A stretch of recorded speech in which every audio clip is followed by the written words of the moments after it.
Today's repair, we're going to work on this CP, this QSC CP. So basically both of these are missing the little tab here, which allows you to release the jack. And I can show you some of the broken jacks that were in there. So we're going to replace them with some brand new ones that do have their release, so that way they work. We're going to go ahead and show you guys how to do this. But basically remove all of these screws, and then we're now working on this area here. But also when you lift this up, you're going to tilt it to the side and disconnect this cable right here, which I already disconnected. So right now we're working on this area, which I've removed these screws so we could get access to here. So we're going to continue to try to get to this area. Continue, you're going to pull out all these knobs and also remove all of this, all of these screws. Oop, get the right bit size.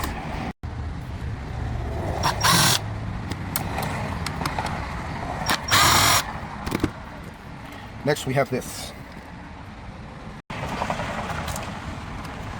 Okay, once that is out, you should be able to pull this out.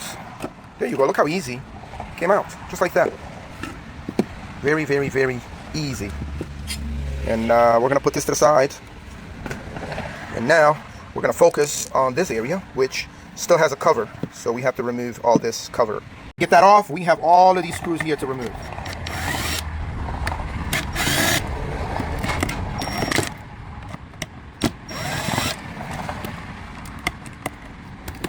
And one more in that corner. Let's see, there's more. Okay, I think I got them all. And once you remove those screws, now I got this little tape right here on the side. So now you should be able to take this out. And now the final portion is the bottom piece. Same way too, it just comes right off. And once it's separated, there goes our board. Now we're going to go ahead and remove our components and solder a new one.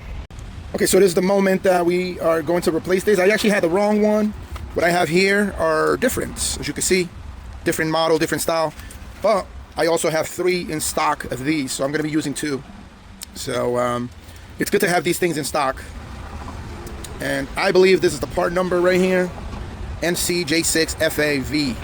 So in case you are trying to do the same thing. And by the way, the way they're covered, you can even remove that pin to fully stop using this, because once it's stuck, it's like it doesn't come off. So you have to unsolder this in order to disable that little pin that always hooks it in place.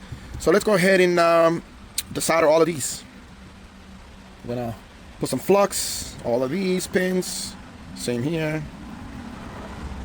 and start desoldering. Okay, just finished doing the last one. So both of them are out. Now I'm just gonna clean this area a little bit and then add a new one.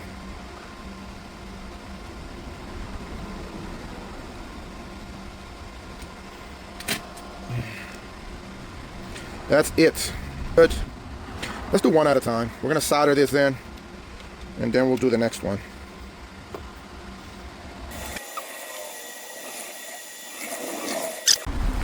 Next,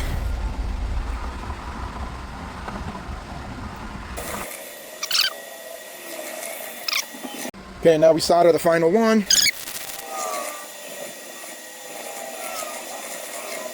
Also, now that this has been removed, if you ever want to use it again with disabling this function here, then you can pull that little tab right from the back. So let's see if we could do that on this just for fun. I'm gonna lift it up and try to pull it out.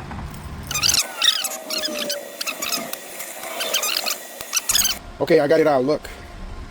This is it right here, see?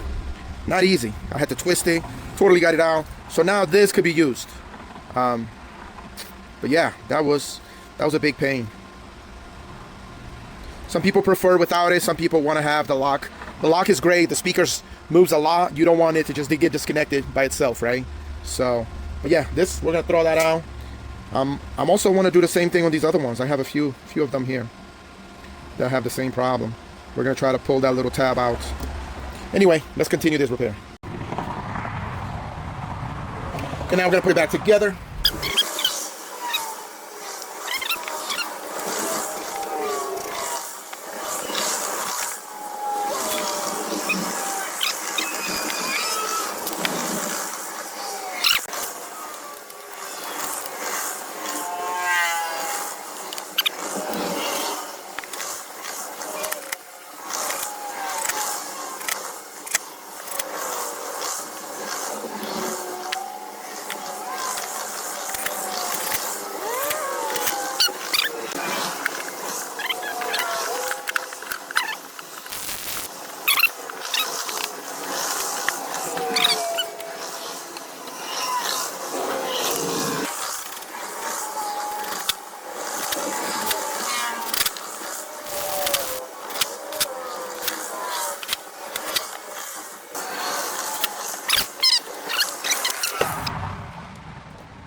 Beautiful. Okay, so we are back to normal.